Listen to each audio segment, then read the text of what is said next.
Natural-born citizens are twice as likely to commit crime as undocumented immigrants and 4 times more likely to commit crime than legal immigrants. It isn't the number of immigrants you have, it's the system you have. They don't vote. There's all these demagoguing about, oh my God, they're all going to vote, they're all coming. No, they don't have citizenship and they can't vote. I want to hop into a Piers Morgan panel with Cenk Uygur and Officer Dum Dum talking about immigration. So if you can, leave us a like on the video. It helps us out a ton. We're trying to get to 30,000 subscribers, and let's just get right to the breakdown. Don't do the demagoguing, right? So on crime, for example, here in America, unfortunately, natural-born citizens are twice as likely to commit crime as undocumented immigrants and 4 times more likely to commit crime than legal immigrants like myself and my family. Right? So that doesn't mean that natural-born Americans are somehow worse. It's just these are all different geopolitical, social, and cultural contexts that leads to those numbers.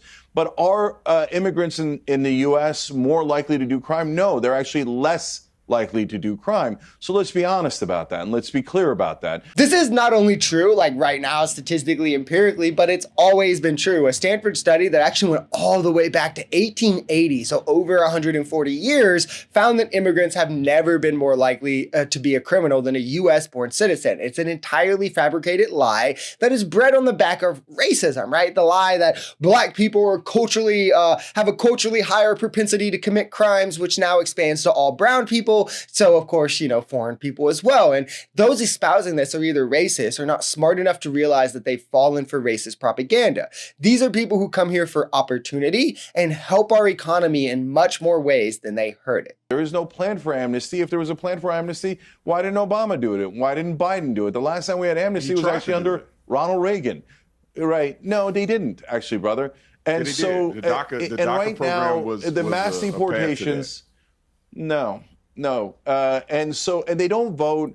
There's all these demagoguing about, oh my God, they're all going to vote, they're all coming. No, they don't have citizenship and they can't vote. I mean, polling regularly shows over 75% of Americans support a pathway to citizenship for undocumented immigrants who have committed no violent crimes. But Cenk is again right on all accounts here. Undocumented migrants, legal migrants, they do not vote. Most never become citizens. So it's like they overwhelmingly never even end up voting, not federally, not state, and not in 99% of local elections either. You can literally count on 2 hands the amount of times in our history that an undocumented person has attempted to vote in a federal election. Like, this kind of voter fraud writ large is more rare than being struck by lightning. So then when you take that and you narrow it down to a small subsection of a group, of a niche or whatever, it's pretty obvious how much of like a fantasy tale that this really is. And also, DACA was not amnesty, and it only applied to undocumented immigrants who were brought here as children, had no criminal record, and went to school here or served in our military. Even then,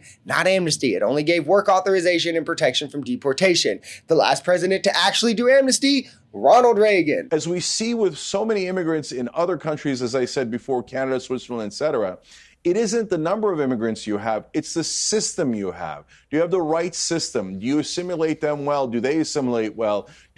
Are they contributing to this society? So while Syrians might be a problem in some perceived ways because of the crowding issues and the economic issues in Germany and in Turkey, Steve Jobs' dad was a Muslim Syrian immigrant.